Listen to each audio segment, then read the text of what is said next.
Hey guys, it's Violamad. Thank you so much for all the submissions that you sent as a part of my recent giveaway. I was very happy to teach Wagner from Brazil and Michi from Japan. I hope that we can do another Skype lesson giveaway sometime soon. For now, here are a couple of answers to the questions that I received as part of that questionnaire.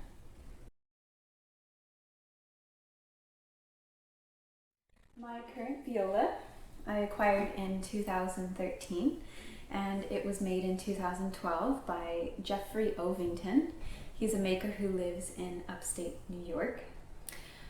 We also had a question about the strings that I use. Currently I use Eva Perazzi strings on all four strings, and I'm also using Stark, the thicker strings right now.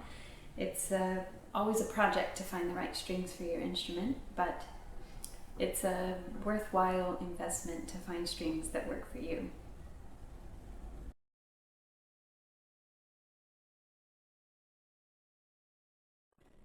There are a number of books and studies that can be used to enhance technique.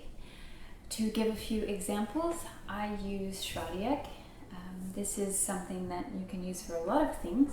If you're playing slow, it's great for left-hand intonation. Practicing it faster with détaché strokes can really help your right hand coordination with your left hand, and also the agility and strength of your fingers as you do both of those things faster. I have been working on a lot of Korogov, Sergei Korogov. He has a double stop exercise book, which is really great for practicing double stops and also moving the fingers independently while you have one down and another one moving. And also I highly recommend Sevchek Opus 8 for shifting. In general, technique should be practiced slowly, very slowly, with accuracy and consistency as the goal.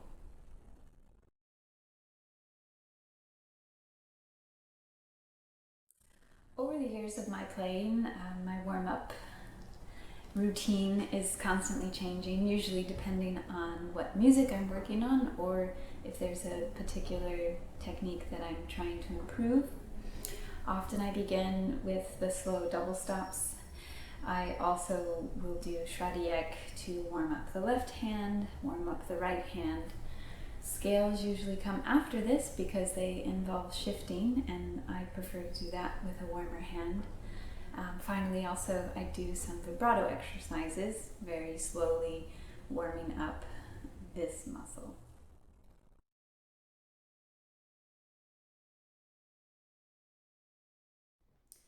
Your ears are your best friend for helping you improve your tone.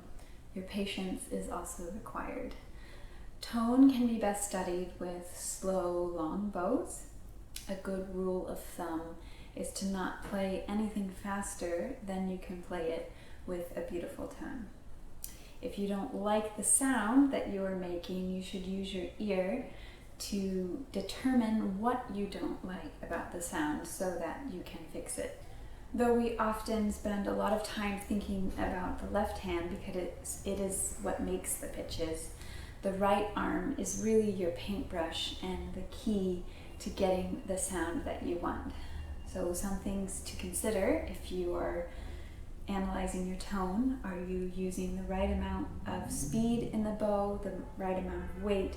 Is your bow straight? Is your hair flat on the string? Are you tensing some muscles that could be released? It's also good to record yourself and listen back. It's a great way to be a better judge of your sound.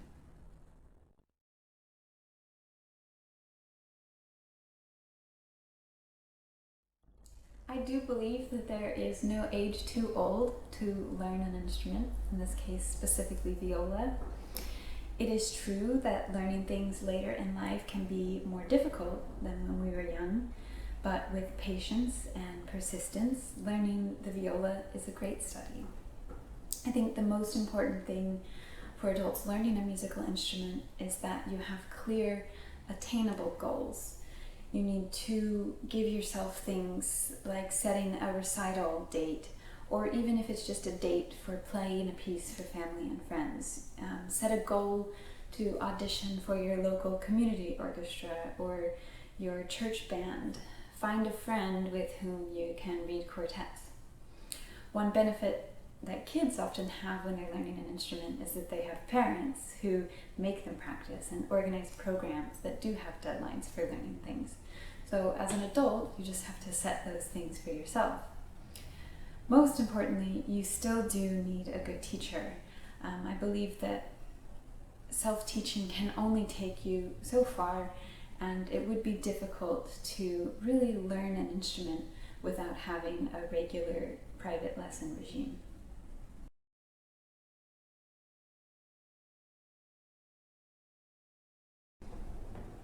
I know that we've all been there where we're learning a piece and we're still learning a piece and then we lose motivation.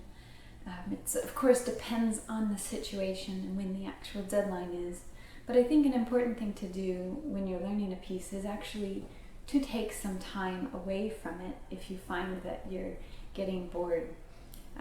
Look at another piece for a little while, and then when you come back to the original piece that you were working on, I think you often have some fresh insight. Maybe there was a challenge in the other piece that you were able to more easily master, and that skill will now help you on the original piece. Also, make sure that you are recording yourself. Listening back can give you so much more insight into what you need to work on, and also you can play for other people. They will likely give you a different opinion. Maybe you have been playing the piece for your teacher, but if you play it for another teacher or a friend, they often can provide information that another ear hears and could be really helpful for giving you a new direction to go on working on this piece.